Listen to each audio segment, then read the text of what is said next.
I'm sorry. Okay? I'm sorry. I'm sorry. I'm sorry. I'm sorry. I'm sorry. I'm sorry. I'm sorry. I'm sorry. I'm sorry, okay? Hey everybody, welcome back to I'm Sorry, Okay? A podcast where we are watching so much Degrassi. I'm Mary, here with Paul and LD. This week we watched Season 1, Episode 11 of Degrassi Junior High, It's Late. This episode was written by Jan Moore, directed by Kit Hood, and originally aired on March 29th, 1987. In this episode, Spike agonizes over the possibility that she's pregnant. Arthur gives Yick romantic counseling. Hell yeah, he does. So apparently this episode was probably named after the song It's Late by Queen. I read that. Oh. I have a couple of facts about this episode before launching into it, I think. So this episode won an Emmy for children's programming, which I think is awesome because it was really early on in Degrassi's run. Mm-hmm. And it's the first kind of instance of teen pregnancy in Degrassi, but it was also the first in a drama that had like a contemporary setting in the history of television. So I think there had been like teen pregnancies like maybe in period dramas or something like that, but this was the first time where it was set right now and they were dealing with teen pregnancy right now. That's cool. So it took until 87 yes. for that to happen. Yes. Woof.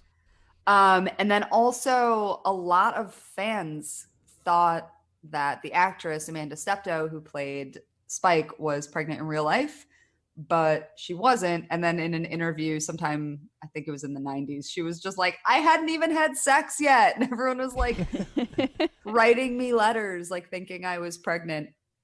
So I think a lot of people were looking to were her they for supportive? Yeah, was it like people reaching out in a supportive way or like a critical way? I'm not totally sure, but I did see one interview with her where she was talking about the fact that she got lots of letters being like, I'm pregnant, what do I do?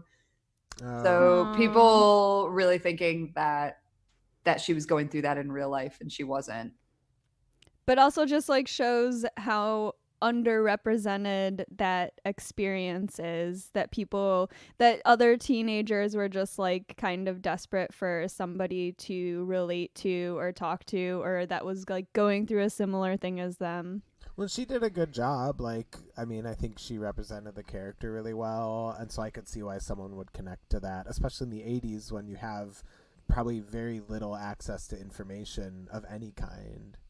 Well, I think because Degrassi was a show that people knew that they were doing their own hair and makeup, those were their own clothes, and I think there was talk of there being input into characters' arcs from the actors. I think maybe people did just assume that this is what was going on with her in real life. But also, this is only Spike's second episode where she has like a speaking part. We'd seen her in the background of stuff, but this is her sort debut, kind of. Yeah, and it's like the womb that launched 1,000 episodes. I was really surprised that her pregnancy was so early on because it's like responsible for the entirety of the next generation, or at least the beginning of the next generation. Well, yeah. So I know in this episode that they don't discuss what she decides, and so I wasn't sure if we were going to discuss like spoilers or whatever, but I feel like anyone who knows that it rebooted with the next generation knows that it's Spike's daughter that sort of kicks off the next generation. And by the way, they named her Emma because they had won the Emmy. That is why they named the baby Emma. Incredible. Truly.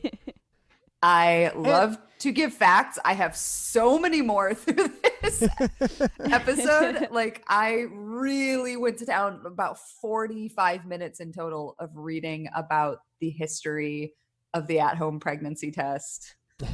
But yeah, I guess like just because I started watching Degrassi with the next generation, coming back and watching these episodes, it just was really surprising that it was just like, oh, Spike's pregnant like that soon. So I don't know, kind of cool, I guess. I think I had also remembered that she was, or I misremembered that she was older. I didn't realize she was in 8th grade She's 14. Yeah, she's 14. I think in my head, she was maybe 15 or 16, which is, I think, the age that's usually portrayed for teen moms. Yeah. Degrassi goes there. Yeah, so I actually wrote that in my notes this week, and for the next episode that we'll be talking about next week, I wrote that, like, this is when we've kind of gotten over a lot of the fluff and the sort of expository plot lines of season 1, and we're really starting to get into it goes there territory. Right? Not quite 100% intense yet, but it is going there. This episode opens with a party at Lucy's house. Lucy is hosting a chill-ass party. They're playing records and slow dancing. Someone's eating popcorn. There's snacks everywhere. Good lighting, chill vibes. Joey walks by and says, "Hey, Lucy, it's a great party." And it is very true. And then Joey and Wheels are kind of gossiping about how Lucy's parents are never around. They could never throw a party like this because their parents are home. And then Joey sees Shane and Spike and asks Shane if they can all share. Yeah, he does do that. It's weird. It's legitimately disgusting. I was also going to say, do you remember in the earlier bit of the season where Melanie talks about what she envisioned parties were going to be like? And she includes potato chips. Yeah. I was just about to say, then Joey says, let's go over there and pick up some chips. And then Sure. Spike and Shane go into a bedroom and start getting cozy. Ooh. You're totally right. This is exactly the kind of party that Melanie described. Is Melanie there? Is she there No, dancing with someone? I don't think we saw her. She's in grade 7, so I'm assuming she was not invited to this. And also, you don't want to invite Melanie Good because call. she's going to show up with Kathleen. Mm-hmm. And no one That's wants that true. narc at their party.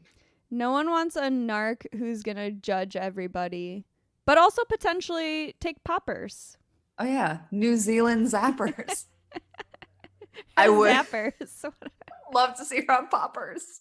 Yeah, I love Joey's vibe at this party. He's just like, he's kind of desperately like wanting to interact with girls, but he has no idea how to clueless. actually do that. Absolutely. Zero game. And it's something I love about him. I got to give a quick shout out to the Degrassi Junior High favorite band, W&L Heartbeats Unlimited, who are yet again spinning at Lucy's party. We first heard from them because of DJ Radich at season 1, episode 2, The Big Dance. Yes, the same song.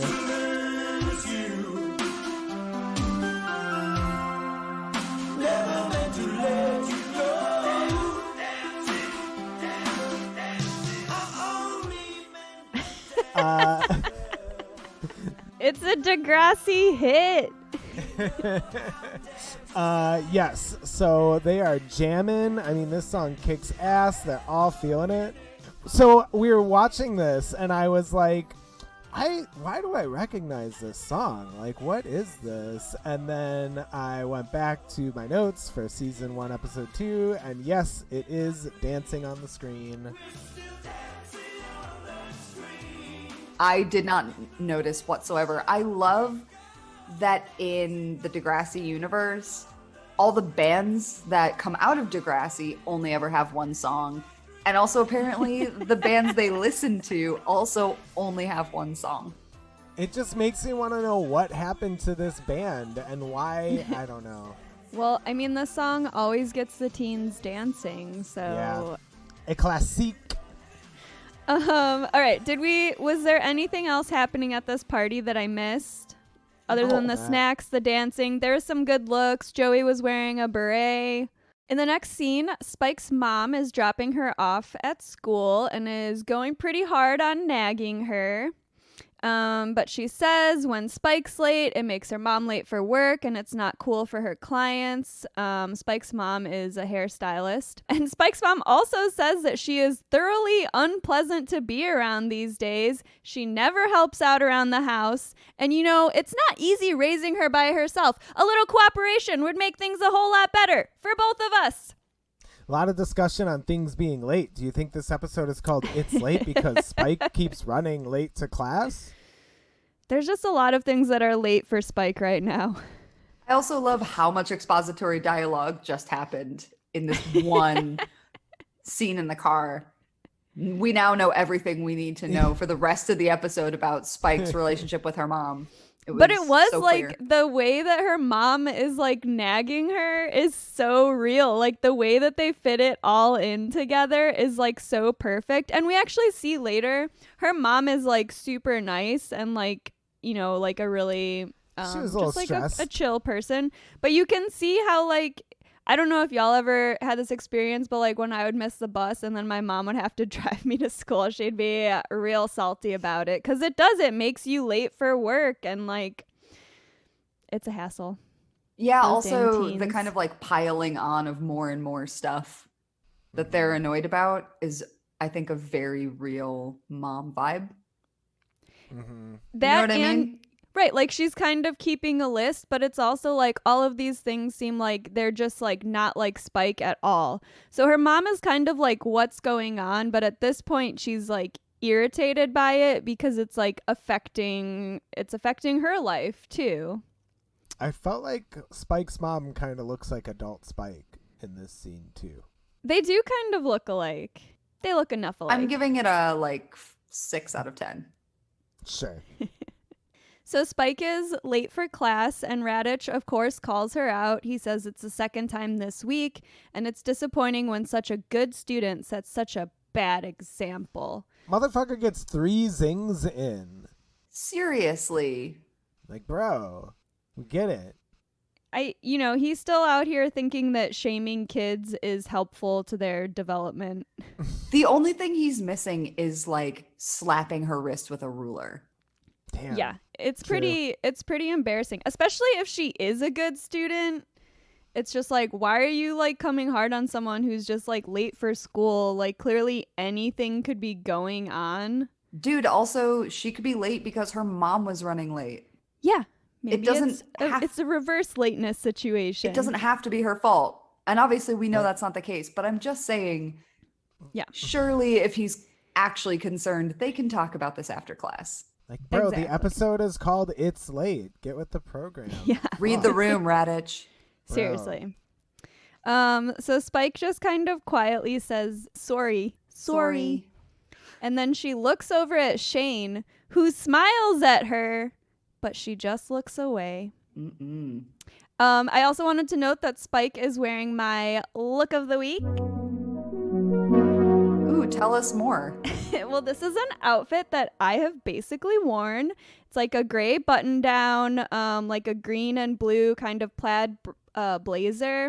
And then she has a brooch like in the center of her collared shirt. She looks good. Yes. I could see you wearing that. I think you've had like the chains that go across like a cardigan's collar or like Mhm. you've I had have that kind I of have stuff, right? something like that, and then sometimes I'll also wear like matching pins on like either collar. Oh, I'm into that. I love a pin in an unexpected place. How unexpected. If you would like to see Mary's look of the week, check out our Instagram or our Twitter. We are just at I'm sorry, okay pod. That's okay spelled OKAY. We are trying to upload all of our looks of the week, our utilitarian props of the week, and really any stray observations that we have. So give us a little follow. Bing. After class, both the twins and Shane try to talk to Spike, but she's just got an attitude with everyone. And she just kind of storms off. She's not really. So we can clearly see that like she's acting different. It's not just her mom. It's also her friends. It's also Shane. She's got something going on and she's not really talking about it with anyone. And she's trying to push everyone away. with her salty attitude. She's crabby as heck. Yes. So in the next scene, Melanie is telling Kathleen how she's trying to find a good romance, or at least a good hickey. Because if you've got a hickey, you've got a boyfriend. And if you've got a boyfriend, you can go on dates. Yes. I'm actually team Kathleen on this one. Hickeys are disgusting. And even in middle school and high school, when it was kind of like a thing, still hated it. Yeah, marking your partner physically seems off. But I do like that Melanie has moved on from drugs to wanting to try a hickey. Melanie's into it. Good for her, I guess. She's very adventurous. You know, she's Yeah. just trying to have new experiences. Honestly, good for her. I wonder what dangers her mom warned her about with hickeys. About hickeys. You get a It'll be hickey, it could permanent. get- It'll never go away. It could get infected. So Yick and Arthur, Melanie and Kathleen walk by. Yick and Arthur are at Yick's locker. And Yick says a little hi to Melanie that Arthur is immediately like, "You like Melanie? You should ask her out." Which is really cute that he can tell just by the way that Yick said hi that he like has a little crush. They're buddies. And then Yick says she might say no. And that's why he doesn't want to ask her out. I think that's a really accurate bit of writing, because I don't know anybody in middle school who wasn't afraid that someone was going to reject them if they asked them out. Of course, that's why you don't want to like ever talk to somebody that you're interested in. They might say no and or hate you. Of course. And then laugh at you with all of their friends. Yes. Mhm. Or cyberbully you. I don't know. I'm just like thinking about all the possibilities. Depends on what era you're in. Yeah. But yeah, I did think it was really cute that Arthur could just immediately tell that Yick had a crush on Melanie from the way that he said hi. Or maybe even just because he said hi.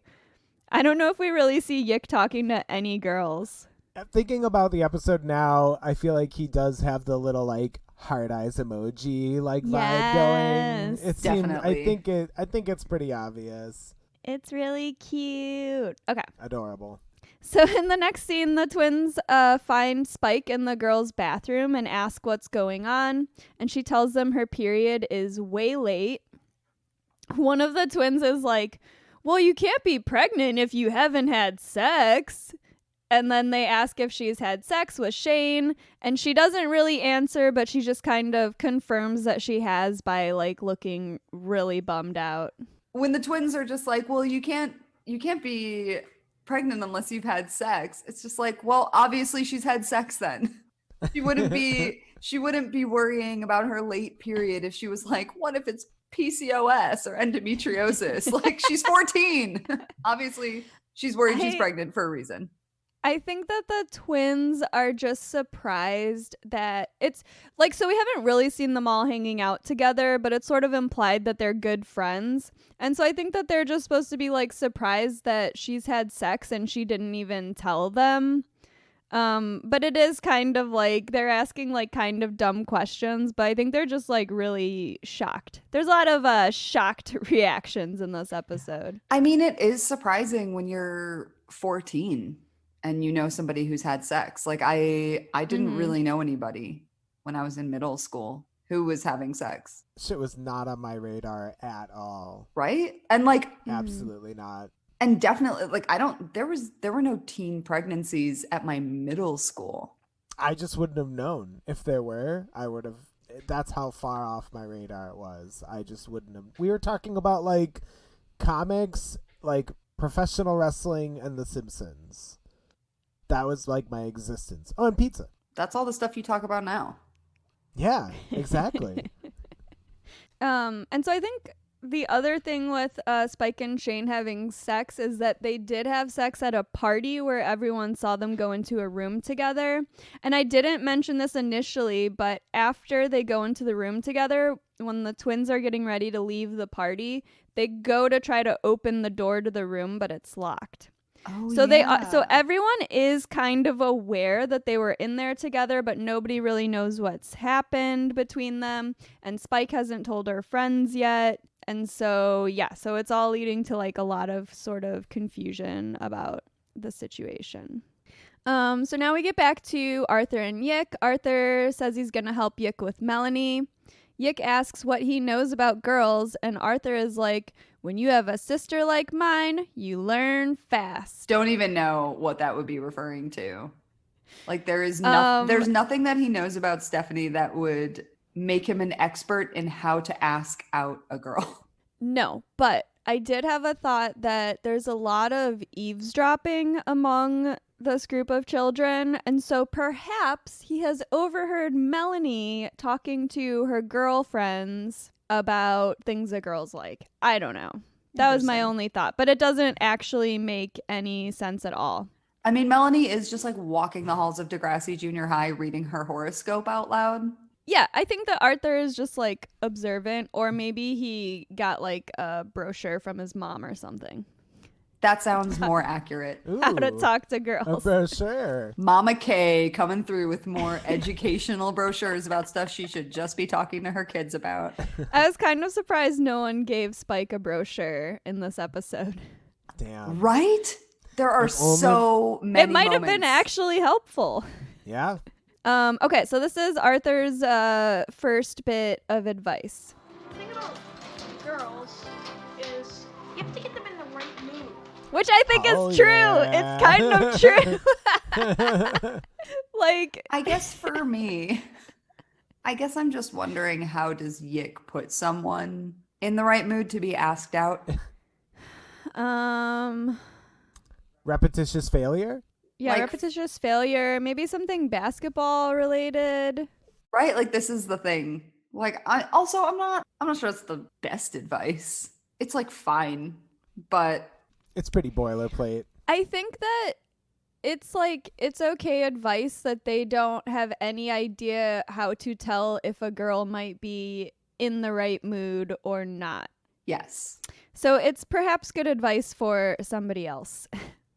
Back in the girls' bathroom, the girls are asking how Spike feels, if she has morning sickness. One of the twins says, you can't get pregnant if it's the first time. Everyone knows that. Yeah, everybody who also knows that you can get pregnant in a jacuzzi or from a toilet seat, or you can't get pregnant if you're standing up, they also know that you can't get pregnant on your first time.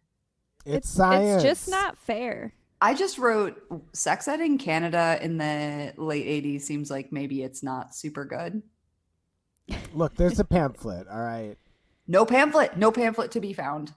Maybe that's the problem, is that there is no pamphlet. So these are all just like, like you can't get pregnant if it's the first time is sort of the stand-in for bad kind of myths around sexual activity that kids sort of fill in the absence of like having any real knowledge about it. The twins also say, sometimes periods are irregular, and then they comfort her. And it's actually very sweet. Like, we're kind of making fun of the scene, but the twins are actually like, they're pretty like kind and like caring towards Spike. They're trying to be there for her. They're trying to help her like talk through this. And from the moment they find out, they're like all about supporting her. So we'll kind of see them come back up like throughout the episode. Yeah, I love that they're not approaching this with any kind of judgment. No one's called her a slut. No one's been like, I can't believe you guys did it. There's been no kind of like incredulous reaction. Like the twins are just there for her. They're her friend. They're supportive. I just said they're her friend. Like they are one collective. I mean, unit. sometimes it feels like it. When no one says their name in a scene, I don't know. I still don't know who is who. I only know who is who when one of them says something kind of prude and the other one disagrees. I'm like, oh, the uptight one is Heather.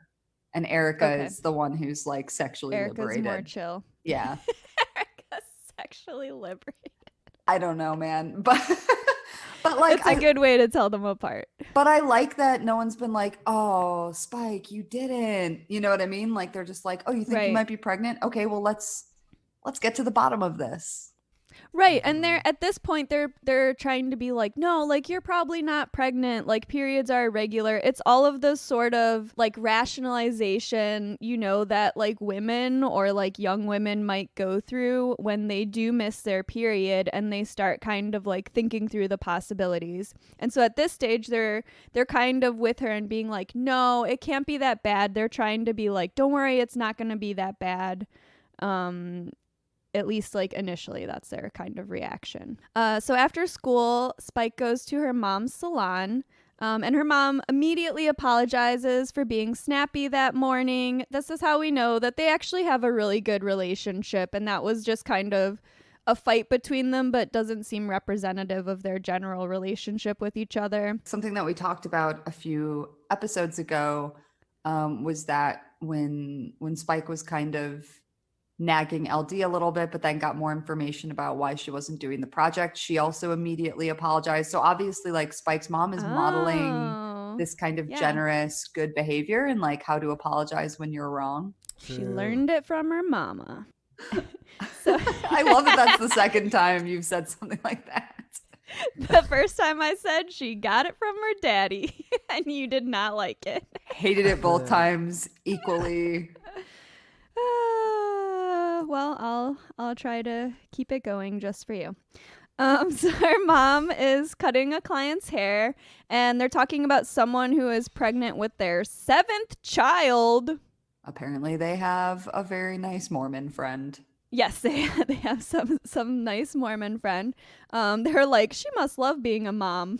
And I was like, that could be the situation, or it could be different, but we won't get into that because we don't know. So Spike says that some friends of hers were talking, and someone said you couldn't get pregnant the first time you have sex. And then her mom says, actually, 1 in 5 girls gets pregnant the first time they have sex. I don't know where she got that statistic, perhaps in her own brochure. Yeah, her mom is just right there with the statistics. I have some statistics, by the way. Okay. Basically, I wanted to look up statistics about teen motherhood, and basically, like, are you more likely to be a teen mom if you had a teen mom? So because her mom talks in this scene about how she had Spike when she was 17. So I decided to do a little bit of research, and apparently teenage girls with a mom who was a teen mom are 1.57 times more likely to be a teen mom. However, a teenage girl with a sister who's a teen mom is 3.38 times more likely to also be a teen mom, but the number decreases if the sisters don't get along. So basically, I think that throughout this episode, maybe we can see that Spike's mom is kind of trying to prevent the cycle of teen motherhood, because if she knows that statistic, she probably knows other statistics. Right. Yeah. So, and yeah, like you said, her mom mentions that she was 17 when she had Spike, and she had dreams of going to university, but had to leave school to go to work. And then her client says, well, you can be sure that Spike is going to university. And then Spike has a little cry. She's like sweeping up the hair and in the salon, and then she kind of goes behind a little partition wall and has a little cry. And I will be honest, my first job that I ever had was in a salon sweeping up the hair, and I too went behind a partition to have a little cry. Aw. It's not that hard of a job. So it felt, but this felt real to you. This felt really real. Can confirm this is a real life scenario. All right. So back at school, Yick is practicing complimenting Melanie by telling Arthur, your eyes are so blue, they remind me of swimming pools. And then Snake and a friend overhear them and act extremely homophobic. Yeah. I guess the less we say about this, the better. Yeah, let's move on past it. But before we do, I have to point out that Yick is wearing my look of the week.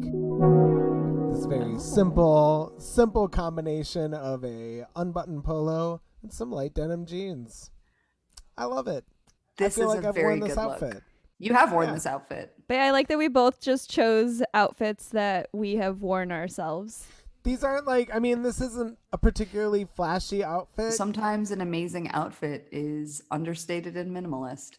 Yeah, Hell yeah. everyone needs like a day-to-day look. They can't all be, going out look. They can't That would all be be. I was gonna say they can't all be Steph's hot Hot pink date hot leggings. pants. Yeah, with her like sheer.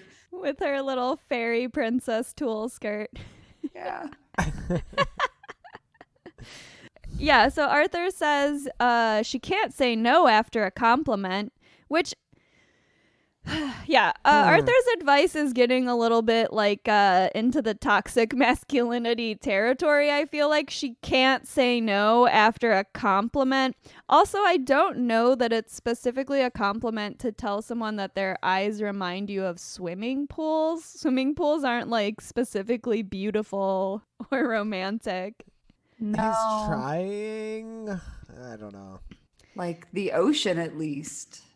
So Yick says he feels kind of weird, but he goes for it, and he walks up to Melanie and Kathleen, and then he accidentally says, "Your eyes are so blue, they seem like pimming swools." And Melanie and Kathleen laugh. So this is Okay. basically the worst possible outcome for complimenting someone you have a crush on, is that they and their friend laugh. Horribly. But And deservedly, also, kind of. no way. First of all, this is so mean. Second of all, surely you know what he's trying to say or like trying to do here. Like he's coming up to you, like trying to give you a compliment. Maybe he messed it up a little bit. Try to be a little bit more understanding. And then, can I just say, English is not Yick's first language. Like, I think it's more of a nerves thing, but I do get Of what you're course. saying where, it could just, he just messes up, He yeah, messes he's up nervous, everything. but He's I'm just nervous. saying, like, maybe let's not laugh at the kid who's like nervously trying to ask you out in not his native language. I don't know. I had to hold back the laughter when Mary was reading it back. It's mean I to feel laugh like- at his, I in feel his like face. They're so a giggle Yeah, would dude. have been appropriate. Like, you can kind of laugh a little bit. Just, it's natural if someone just messes up what they're saying, but they're excessive because they keep being like, pimming swools, ha ha ha, pimming swools, what's that? So I think that they, like, a small laugh is permissible, but they go a little too hard laughing at Yick here. Yeah, and then he kind of storms off because he's really embarrassed, and on his way calls Arthur a broomhead. Oh, has it been a couple episodes since we've gotten a broomhead? It's been a little bit, I think. Yeah. So over in the library, the twins are trying to convince Spike to take a pregnancy test or to go to a clinic, but she refuses and says if she's pregnant, her mom will kill her. Then they all give Shane a dirty look. Shane gets like tons of camera time, but it's all just, "Aw, man, she's mad" faces. I mean, he doesn't, enjoy. in his defense, he doesn't know what's going on. And like, it seems like he says later, we'll get to it, but they've been going steady. And then all of a sudden, like, Spike is just giving him dirty looks all the time. And he says, "Why are you treating me like this?" Yeah. Mm-hmm. Well, and actually, I think maybe it's even later in the scene. So Shane follows Spike out of the library and asks what's going on. He says he thought they were going steady. Oh yeah, this is literally my next note. And then Spike pulls him aside and says, "Remember what happened at Lucy's party? I think I'm going to have a baby." Okay. And then Shane slowly walks away in silence. First of all, Homer receding into the bushes .gif. But second of all, okay, so this was one of the things I really needed to go on kind of like an exploratory mission about, because I wanted to know if there was a reason that she says, "I'm going to have a baby" and not "I'm pregnant. Because I Yeah. wanted to know if the network had some kind of standards and practices. Like, you hear a lot about shows where, like, with Grey's Anatomy, I know that I've read a lot about how they were only allowed to say like penis or vagina like a certain number of times, and then they had to call it other stuff. And they had that Other stuff. with Dawson's Creek, like they weren't allowed to say masturbate in their pilot, so they called it walking the dog. So I basically wanted to know, yeah. She says like Wow. how often do you walk your dog? So I wanted to look up if CBC had the same kind of network standards where they weren't allowed to say maybe the word pregnant a lot. Basically, what I came up with starts way back in 1952. When I Love Lucy was on, they weren't allowed to say the word pregnant when Lucille Ball was pregnant. They had to say with child or having a baby. They could not use the actual word pregnant. And What? yeah, She's literally married to her husband who plays her husband on the show. I mean, they weren't even allowed to have a shared bed at that time on TV. So I guess that makes sense. But Right. basically, in the end, after a lot of reading about this, I couldn't find anything about CBC's standards for this stuff. So I'm chalking it up to maybe like a stylistic choice. Like they wanted to talk about maybe different ways that you can tell people about this sort of information. I'm not sure, but I would be very interested if there is anyone out there in the universe who knows if there was some kind of reason that they oscillated between saying pregnant and going to have a baby. I would really be interested to know about it. It does seem like that may be part of what freaks Shane out, because pregnancy, it feels like there's still time to make a decision, but to just like directly mention the baby might be a little bit of why he's like, what? A baby? Well, he's like, it this does is a feel joke, like right? it makes you think differently than This is a joke. Yeah, like we had sex one time a month ago, and then to just mention like I'm gonna have a baby, like so maybe that's a little bit of what's going on. But yes, Spike is disappointed by his reaction of just slowly backing away from her. In his defense, and I will not defend him again. This is it. This is the only time, I think. He's gonna get himself canceled later on. Dude, he's basically already canceled. But I will say, he is 14 years old. He probably hasn't even had like comprehensive sex education yet. Like they probably have just gone through like very basic stuff in like biology class. So he's probably just super freaked out and doesn't know what to do. Not that I think that it's okay for him to just be like, bye-bye, but I do kind of understand it a little bit. Yeah. It is not what I would do, but I feel like one can imagine. Sure. Yes, we do have to, we're taking into consideration the fact that Spike is 14. We do also have to take into consideration that Shane is also 14 years old. And this is clearly not something that either of them were expecting or prepared for. It's a really scary thing. Yeah. He gets a freebie. He you get to kind of have your initial reaction. He didn't say something horrible. So perhaps he had nothing nice to say. So he's like, you know what? I'm going to say nothing and just slowly back away. Let me have a little think on this. Imagine if he had been like, how do you know it's mine? Oh, well, right? Exactly. It could have been much worse. Like, I feel like that's something that would get written in if this were airing now. Oh, absolutely. Yeah. Well, but back then, they wouldn't necessarily, I'm sure there was some kind of DNA test, but, we've lived through the Maury show where everyone knows about DNA tests now, and I feel like it's more, it's like more a part of our culture to like question women in that way. The results are in and you are the father. Yeah. Sorry, Shane. And Shane just like knocks over a bunch of chairs and storms he just backstage. slowly backs off the stage.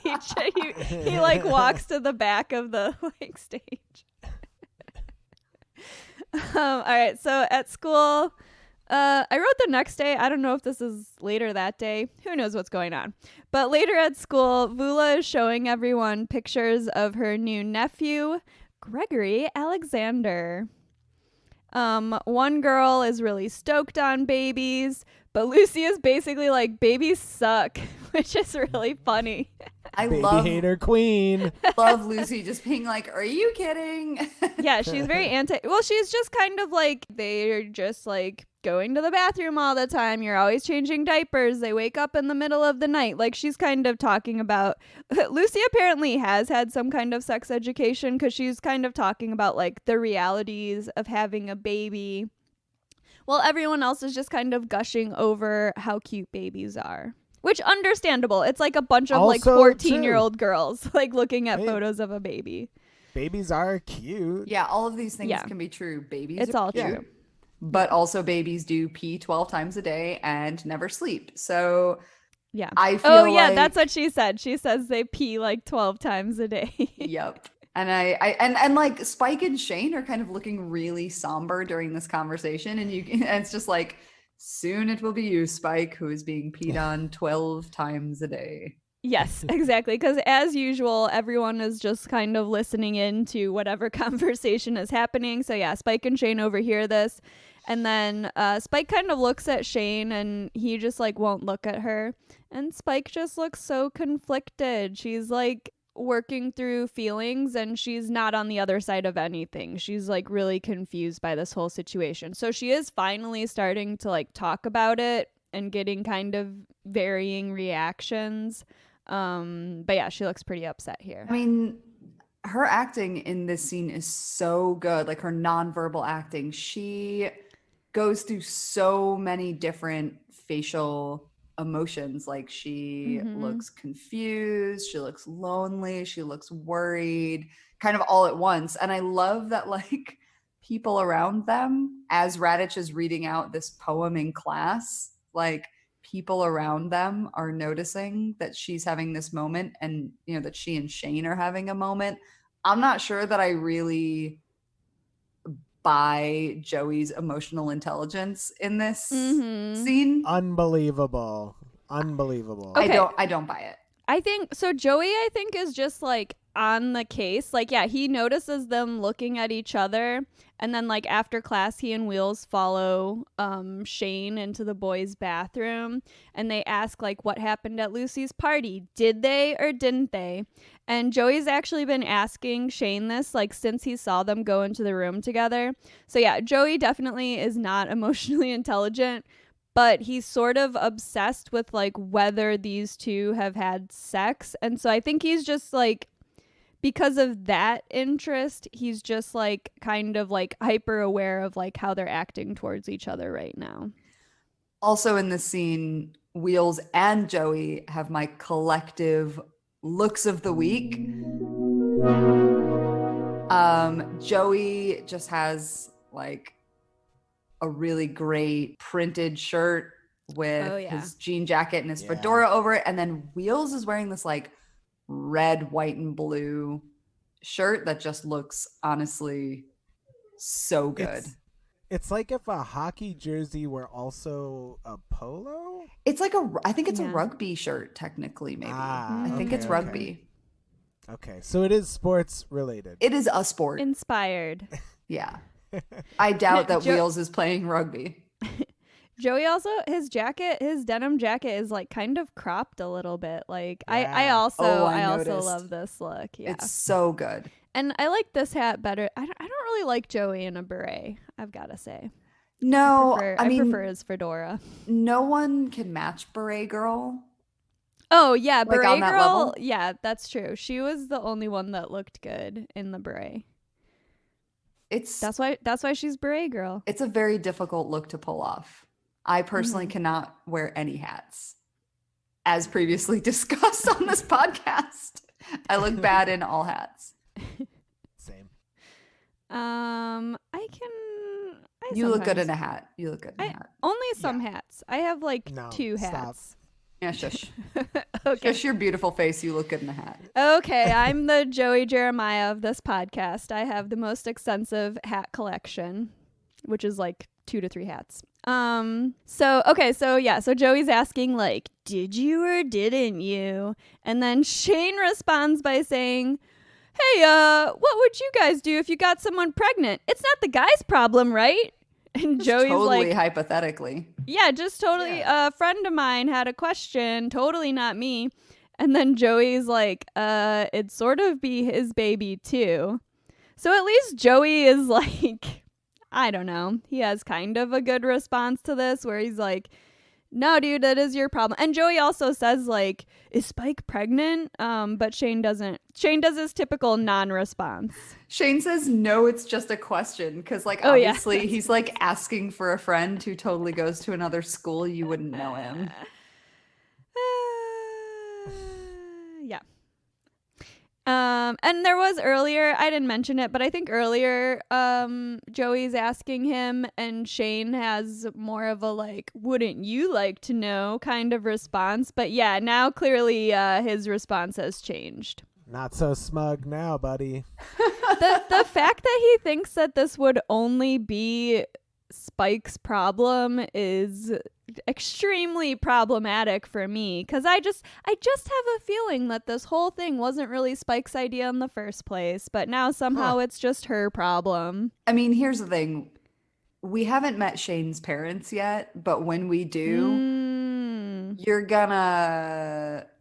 Things will start to make sense. You're gonna piece together how he wound up with that idea. Okay. Wonderful. Can't wait. Meeting Shane's parents gives you the map to find the treasure. You'll get there. All right, so we'll put a pin in that until we can meet them. And by the treasure, I mean like the fucking RNC.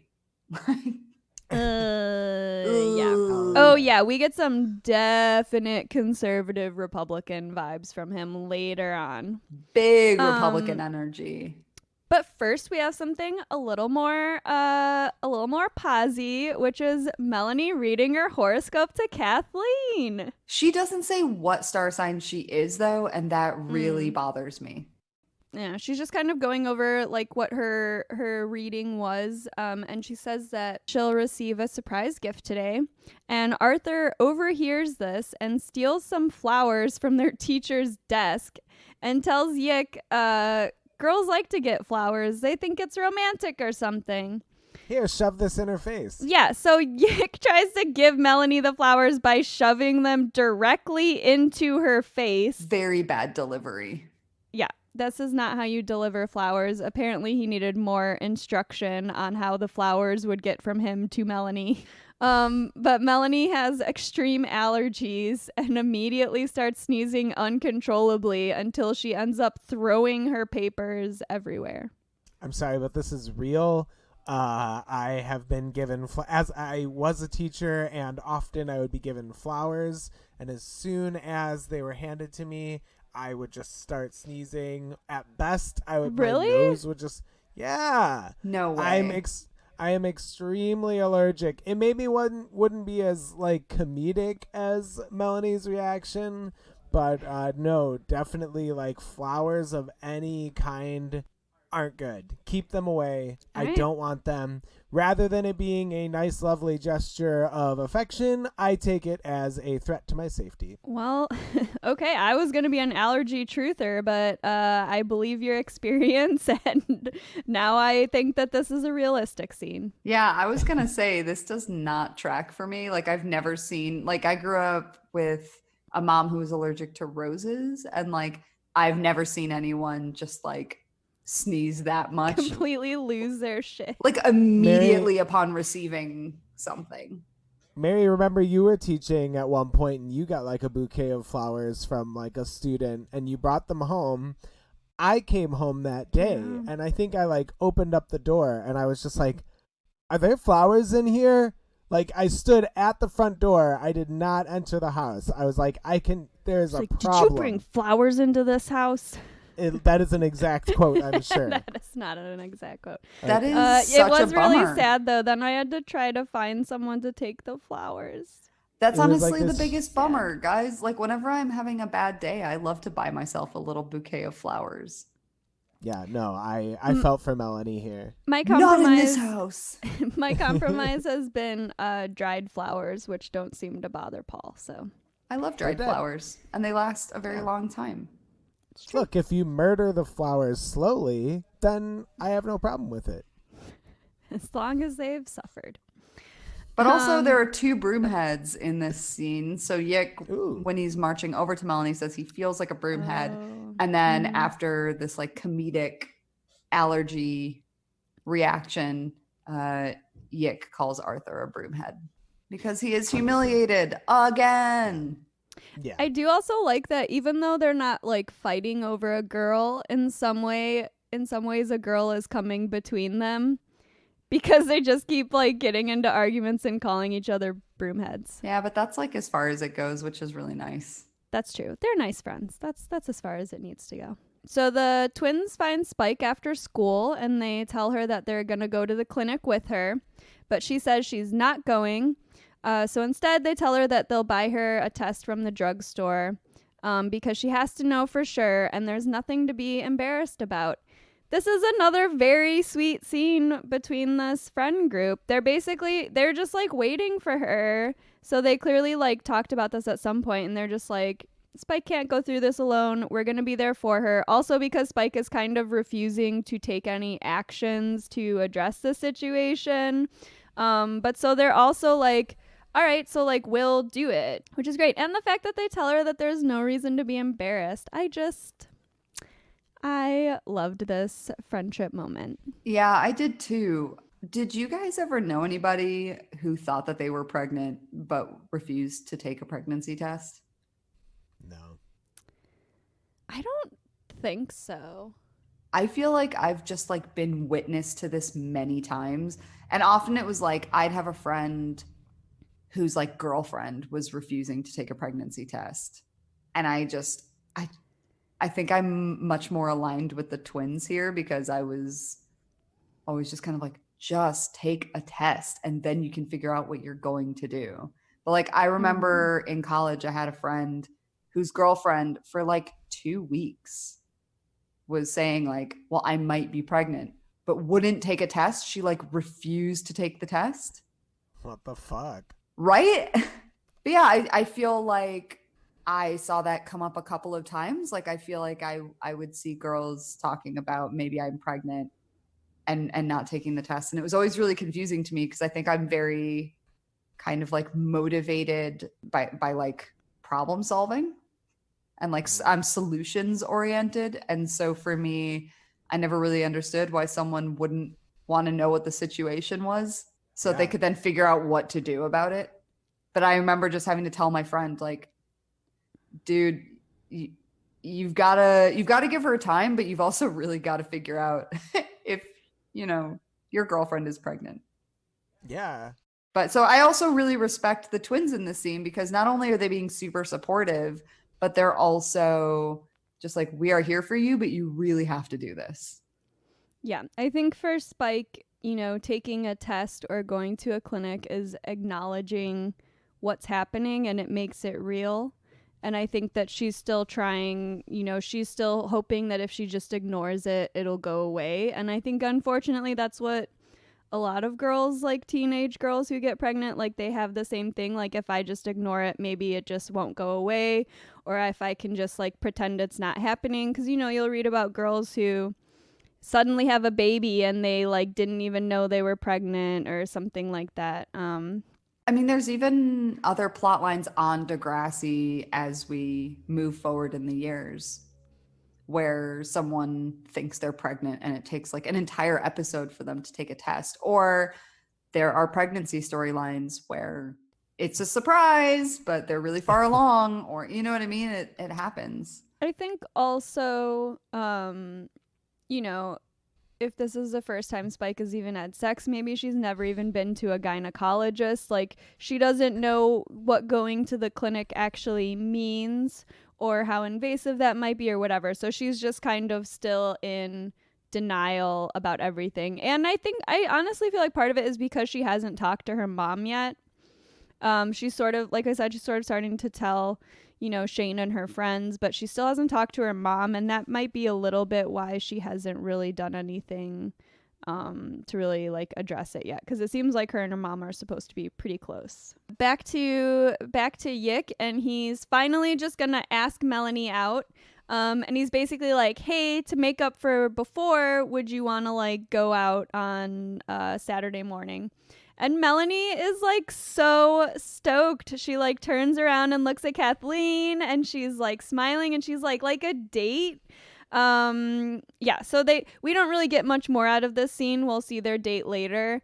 But yeah, basically Yick is finally just direct and asks her, and Melanie has just been like dying for somebody to ask her on a date. She wanted a hickey basically just so she could go on dates.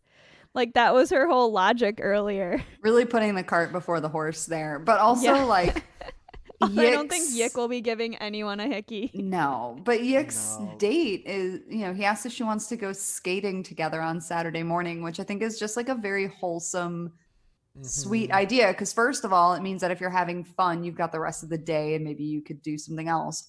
Or it's also just like a very nice activity, like going skating. So next, the twins and Spike are at the drugstore looking at tests. They're kind of like reading the different packages. LD is getting very excited. I don't have a lot else to say here. If you want to take over, I'm assuming you're going to talk about how insane these pregnancy tests look. They are not the pregnancy tests that we all have are so familiar with from TV and like whatever, the little that looks like a little thermometer. They're like massive. Okay, I have so much to tell you about at-home pregnancy tests. Because what kind of kicked it all off was when they hold one up and they're like, this one takes 2 hours, and then they're like, this one takes an hour. Right. And I was just like, hold on, excuse me, what? so I decided to read a little bit, and now I'm going to tell you about the history of the at-home pregnancy test. So before we had at-home pregnancy tests, and by the way, I'm starting this way out. Like there were some like old practices where like women would pee in a field, and like if barley grew, you were having a boy, and if wheat grew, you were having a girl. But I'm gonna start us off. That would be a long-term pregnancy test. Yeah. Barley grows. Yeah, ancient Egypt By apparently had a gestation of like years. So I'm going to start us in the 40s just to like fast forward through many of these kind of old like agrarian practices. So in the 1940s, the way that they tested women for pregnancy, or like the way that scientists were trying to develop tests, I shouldn't say like no one was doing this as like a standard, like you go to a hospital and this is what they do. But like scientists in labs were taking women's urine and injecting it into a rabbit. And then if the rabbit went into heat, then the woman was pregnant. And they were mostly testing for like a very specific hormone, like the HCG hormone. But like all the rabbits just died. Oh no. Yeah, God. like sorry, but you're gonna have a dead rabbit. Yeah, congratulations, it's a dead rabbit. So imagine that like gender reveal party, by the way. You just like open a box and a dead rabbit is just in it. You pull it out of a hat and it's just a dead rabbit. Exactly. It's getting dark. Okay. So like the rabbit died was a phrase that like became code for a positive pregnancy, but like all of the rabbits died, so it really wasn't a super like accurate test. And then there was also frog testing, and this one I love. They basically did the same thing that they did with the rabbits, but North American scientists imported all of these frogs from Africa, and a bunch of the frogs escaped from the lab, and they like carried a fungus which killed off just a ton of indigenous frogs in North America and like apparently other amphibians. So that's just like Sure. classic American tale. Yeah, very cool. So the first patent for an at-home pregnancy test was filed in 1969. Nice. By Margaret Crane. So she was basically hired by this like company, I think it was called Organon, and they hired her to develop a cosmetics line. And while she was touring the lab, she noticed all these like hanging test tubes and was just kind of like, what's going on there? And they were like, we're testing for pregnancy. And it was this weird kind of thing where like if it had a certain reaction, there was something at the bottom of the test tube. And so she was kind of like, I think I can do something with this. So I don't know if she ever developed her cosmetics line, but she did go home and develop an at-home pregnancy test from a plastic paper clip holder, a mirror, a test tube, and a dropper. So her at-home pregnancy kit was called the Predictor, and I've put a picture of it in our notes, and I'm going to put it up on our Instagram and Twitter because I just feel like everyone has to see this. It just looks like a science fair project. So definitely like check out our Instagram and Twitter if you want to see some examples of early home pregnancy tests. But Vintage. It does look like a science experiment. There are multiple boxes, there are mirrors, there are many things. So before the tests had stuff like a line or a plus sign, they had stuff like a baby's face or a wiggling sperm as like the indicator of like pregnancy. But they kind of started to realize that like cheerful icons were not always appreciated because not everyone taking a pregnancy test wanted to be pregnant. And so that's when they kind of started to adjust the symbols. And then in 1976, the early pregnancy test, EPT, which I think, if I remember correctly, EPT still exists, but I thought it was the error-proof test. I didn't know it was the early pregnancy test. But so the EPT was marketed for $10, which of course I had to look this up, adjusted for inflation is about $45 today. But it took 2 hours. It came with a vial of purified water, an eyedropper, a test tube, and an assortment of compounds, including sheep's blood. No idea what that was for. But that's what was going on. And it's almost like a meal delivery kit, but like all the ingredients are like horrifying. Yeah, exactly. It's like HelloFresh, but and actually a pinch of sheep's blood. Exactly. It kind of sounds like what you would maybe get now if you were like witch in a box. Yeah. You get like a little tarot deck, some sheep's blood, a test tube, a mirror. Witch subscription service. Yes. Ooh. Right. So yeah, like basically home pregnancy tests used to rely on the HCG hormone, but like it apparently was really difficult to differentiate between other hormones. And so the tests were just super inaccurate. And now they rely on like some enzyme, which is easier to detect. And that was when they started making it kind of like, you can get this in 5 minutes or 2 minutes or whatever. So basically that's just a little bit about the home pregnancy test. But yeah, early pregnancy tests were like an hour or 2 hours. And it wasn't until a lot later when they started detecting for this other enzyme. And the box that she ends up with, or that they're holding, does look a little bit similar to the box that you're gonna include in the that people can find on social media. Yeah, like it's huge. It seems like it's probably about that complicated. I hope that you enjoyed my like extensive research into the home pregnancy test. Oh, I just love that it was a woman that was like, women might want this information. And actually, what was really interesting was like they didn't have any kind of like cheery way to market it. There was no like, because basically like a lot of these brands didn't really want to be putting like the word urine out there.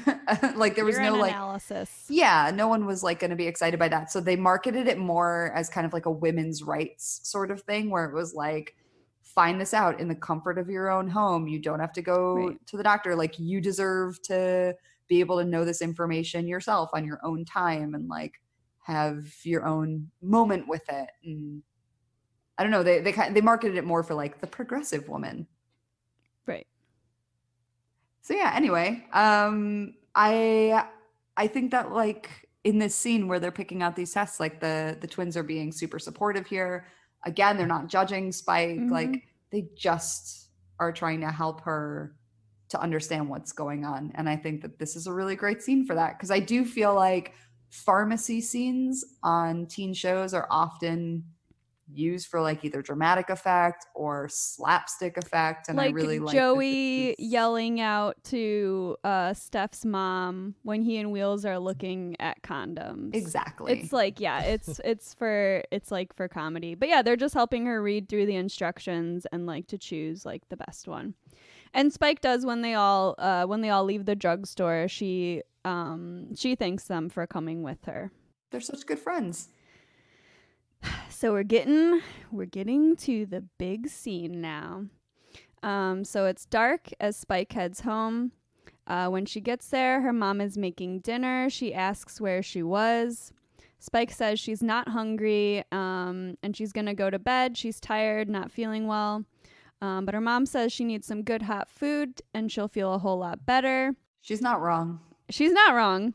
But then in typical Degrassi fashion, Spike is hiding the pregnancy test suspiciously behind her back. Like she's carrying a bag with her. Why doesn't she put it in the bag? Yeah, it's the same as when Arthur is holding the like porn like VHS behind his back. He also has a bag. Like they could easily hide it, but you know, it might be a similar thing of like maybe she kind of wants to get caught. She just doesn't know how to have this conversation with her mom. But yes, so she, of course, like her mom is really suspicious about what's going on. Her mom asks like what she has, and Spike just like turns and like runs up the stairs. Her mom follows her. Spike is freaking out in her bedroom. She's just kind of yelling all kinds of random stuff about how she doesn't want to live here anymore, and just kind of your standard teen like I'm mad at you moment. And then her mom, you know, kind of starts to leave the room, and then Spike just like throws the pregnancy test at her. So she picks it up, and like her mom looks kind of stunned. And she's kind of just like, you didn't. But then she just like goes over to her and she like comforts her on her bed as she's crying. And she just asks like, you know, why she didn't tell her. It's best for her to know everything. I was crying. I thought this was like a really good scene between them. It was like very emotional. And like, it was like, I thought it was like pretty well acted, you know, for Degrassi. I think that it's actually pretty realistic in terms of like Spike really freaking out, projecting a lot of her fears at her mom, taking it out on her mom, and then, you know, her mom having a more favorable reaction than maybe Spike was imagining she would. You know, like her mom doesn't. She's disappointed like for a minute, but then she's just like there to comfort her. Exactly. Like she's not yelling at her. She's not telling her she's disappointed in her. You know, she's not yelling like you're too young. Like she's just like, all right, I've been here. Yeah. Right. And she's just like, I need to know what's going on. Basically, like, so I can help you. Like, not so I can judge you or criticize you. It's just so I can help you. It's cool that they give her such a huge turnaround from like we're introduced to her mom and she seems like an asshole, basically. And then within like one episode, she apologizes for that and is like unbelievably like chill and helpful. Yeah. Yeah. It's cool. Good for her. And it just, I mean, you know, like this is a really volatile time between parents and like their kids, like their teenage years. And so I think it is an accurate representation of like, even if you are close with your parents, you might still have these big fights, or like sometimes like a teenager might react. So, you know, Spike is being kind of mean to her mom in this moment, but it's just because she's really freaked out. And like, that's why when Raditch is like scolding kids and whatever, you know, the way that some of the other adults talk to teens, it's like you really need to talk to them to figure out like what's going on, because sometimes the way that they're reacting is about something like entirely different than, you know, whatever it seems like they're talking about. God, absolutely. That's a really good point. Yeah. So in the thank you. So in the next scene, Spike and her mom are sitting in the car outside of the doctor's office. So apparently, after all of this, we've learned about pregnancy tests. She doesn't even take the at-home pregnancy test. Her mom kind of says like, she's kind of like, Spike is sort of like, I didn't want to like go to the doctor, but her mom's just like, I really like our doctor, and if you are pregnant, you're going to end up seeing them anyway. So she's basically just like, you should like go to the doctor. Also, that 1987 pregnancy test was still looking for that HCG hormone, man. It wasn't that. Right, so it wouldn't have even accurate. been very accurate. Yeah, maybe her mom's even like, that shit's not accurate. Like, just go to the doctor. So Spike says that she's sorry. She just really wanted Shane to like her. And her mom says, she wishes that she had waited until she was older, because when you're ready, sex can be wonderful. So her mom is even like being pretty sex positive, and she's kind of just like, I don't want you to have a negative experience with sex. It can be really great, but I just like 14 is like, to her mom, she's like, 14 is pretty young. I wish you had waited, but her mom's being cool. Shane shows up, and her mom is like, I don't know why you told him. Her mom is immediately like not into Shane though. Like she's just like, ugh. Hey man, Yeah. that's the dude that got your daughter pregnant. So I feel like it's kind of understandable. But yeah, Spike says if she's pregnant, it's gonna be his baby too. And then she's gonna go in to get the results, and her mom kind of asks if she wants her to go in too, but Spike wants to go alone if that's okay. And her mom says, whatever happens, she's behind her. I love that. I love that it's as her so parting, phrase to her. Yeah. And then Spike gets out and kind of like she meets up with Shane, and then they go in together. So after all of that, we get to see the ice skating date. Adorable. So cute. I also did take note. It's not my look of the week, but I did say that I love Melanie's outfit here. I feel like it's very yes. 2020. I love her orangey brown scarf. I love her jacket. I feel like I know a lot of people who have that same jacket. Mm-hmm. Like, what a good date look. It's also a very good look. I also considered it for my look of the week.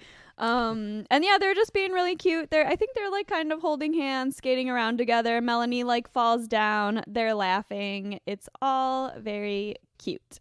Adorable. And then back to reality. Back to reality. Spike and Shane walk out of the doctor's office holding hands, and Spike says, Mom, I'm pregnant. And then they hug. Ba, ba, ba. And I guess, should we talk about, okay, we haven't really talked about how the A plot and the B plot like go together, but they're clearly meant to like somehow be related. So like we see Yick and Melanie going on this like really wholesome date, while Spike is kind of dealing with like the consequences of like, a date that maybe went further than she was ready for. It doesn't really sound like, because I forgot, she also says she didn't like it very much. Oh yeah. I mean, what 14-year-old boy is good at sex? Right. Like, there's no way that he was paying attention to her needs whatsoever. No. But yeah, so I don't know if we're supposed to read too much, or if it's just generally an episode about like relationships like at this age, but we're getting like two very different portrayals of dating at this age. So like a daytime like skate date versus like like an evening party, like going into a bedroom party hookup, like yeah. Totally. No, that's how I saw it. I saw it as kind of like looking at the different ways that middle schoolers might be dating. Yeah. All right, so at school the next day, Spike is sitting alone in the drug stairwell from previous episodes. Shane finds her there, and he says, "You don't want me to marry you, do you?" And Spike just ignores his dumbass comment, and she just starts saying how, there's people who can't have babies, but she doesn't want to get all big and stuff, so what if she didn't have the baby? And then Shane says some bullshit about how she can't kill a baby. What if I didn't have the baby? Get an abortion? Can't kill a baby. It's not a baby, it's only a fetus. It's alive, it's got rights. But what about my rights? I don't want to be a mother. I don't want to be a father, but an abortion. Idiot. Fucking wrap your shit up, bro. Won't have to have that conversation. Damn. Yeah. And then she says it was just a little mistake, and Shane is like, it was sort of a big mistake. And then Spike gives him a look, and we end with the freeze frame on her face. The true look of the week Oh my comes from God. Spike. Honestly, Shane is just the worst. Like, he is just the worst. He is not supportive. He's not reassuring. At no point does he say, like, we're in this together. Or are you okay? Are you scared? How you was the feel? appointment? How do you feel? I'm sorry. Nothing like that. Hate it, honestly.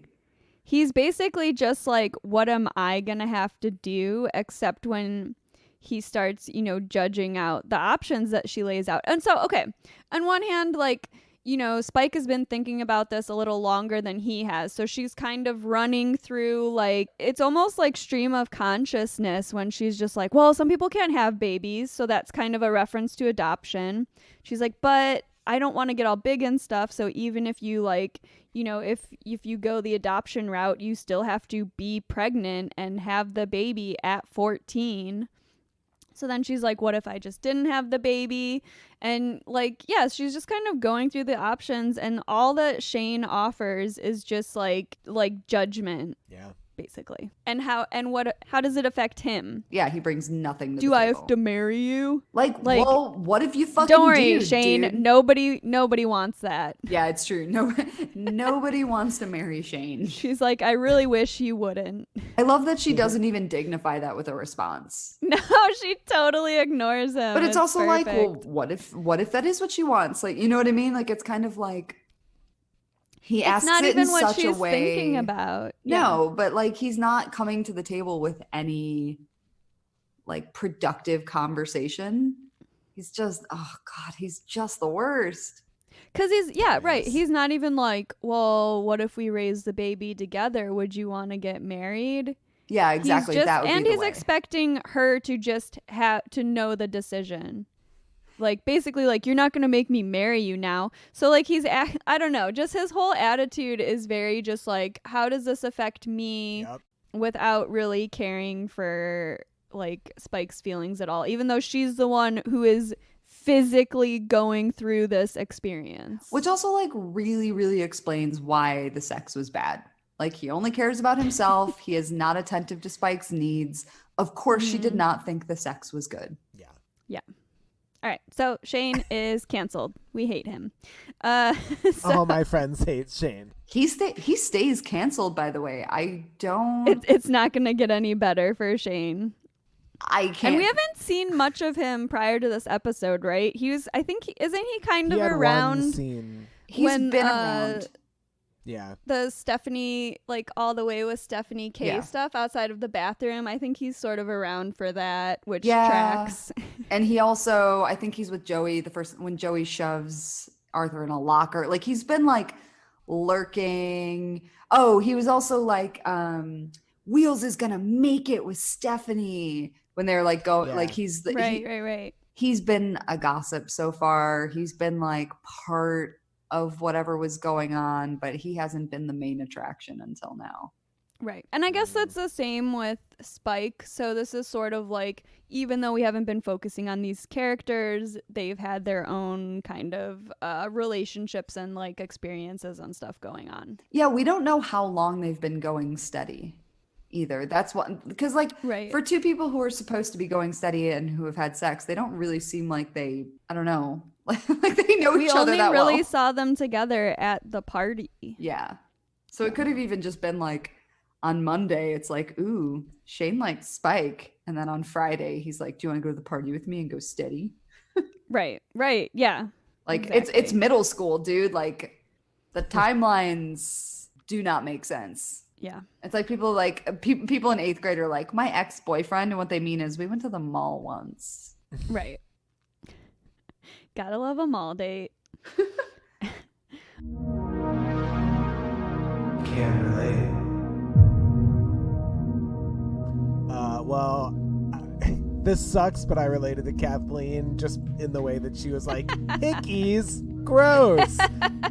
Because I'm sorry, none of this was hitting for me as far as like a middle school problem, which, that's my like privilege or like whatever, but I did not. Yeah, I think I already mentioned like none of this would have been on my radar. Even with Yick's B plot of like asking a girl out, like that dude is brave, because that was not me at all. Like none of this was relatable. The only person that said anything remotely relatable was Kathleen being grossed out by the mere idea, which I'm not proud of. Kathleen does also, when Yick finally asks Melanie out on the date, she just kind of like goes off to give them their space. So she's that too. She's not that bad in this episode. She just straight up ghosts the conversation. Yeah. She's just like, oh, this is a date thing? I'm out of here. Yeah. Hey man, even a stop clock is right twice a day. Exactly. Hell yeah. So I related to Melanie's reading of her horoscope. Like I felt it in my soul. But I think overall in this episode, I am collectively the twins, because I too love to support my pals. I love to debunk pseudoscience.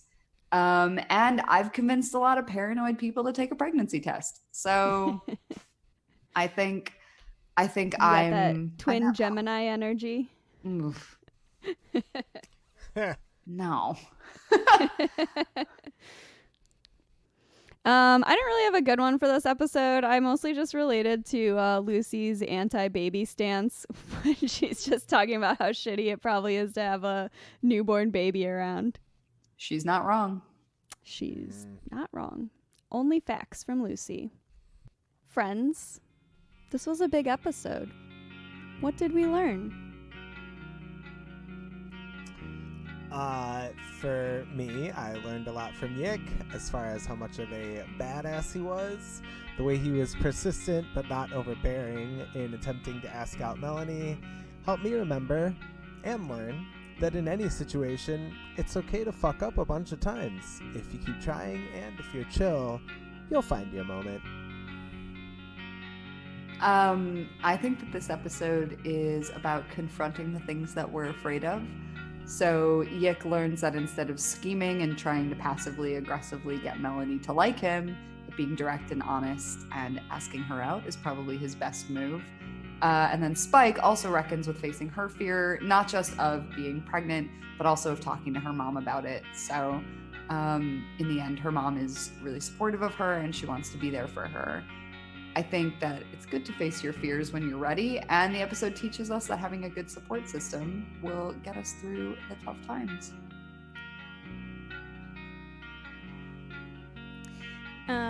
I think we learned that sometimes the fear of other people's reactions is the greatest barrier to accepting the truth about a situation. So Spike's initial fears all center around how she thinks her mom, her friends, and Shane will react to the possibility of her being pregnant. She withdraws from everyone around her because she doesn't feel like she can tell anyone what's going on, and because she can't talk about it with the people that she's close to, she also can't accept it herself. But the people around her care about her, and they notice that she's not being herself. When she starts to open up and let other people in, she can finally express her feelings and accept what's happening, and she can start to make decisions about what she wants to do with her life. So she has options and she has support. She just had to give her friends and her mom the chance to react. Just as a reminder, if you want to check out any of our looks of the week or anything else that we have to say or pontificate on, you can check out our Twitter or our Instagram. We are at I'm Sorry Okay Pod, which is okay spelled OKAY. So that's it for It's Late. Next week we'll be watching Parents' Night.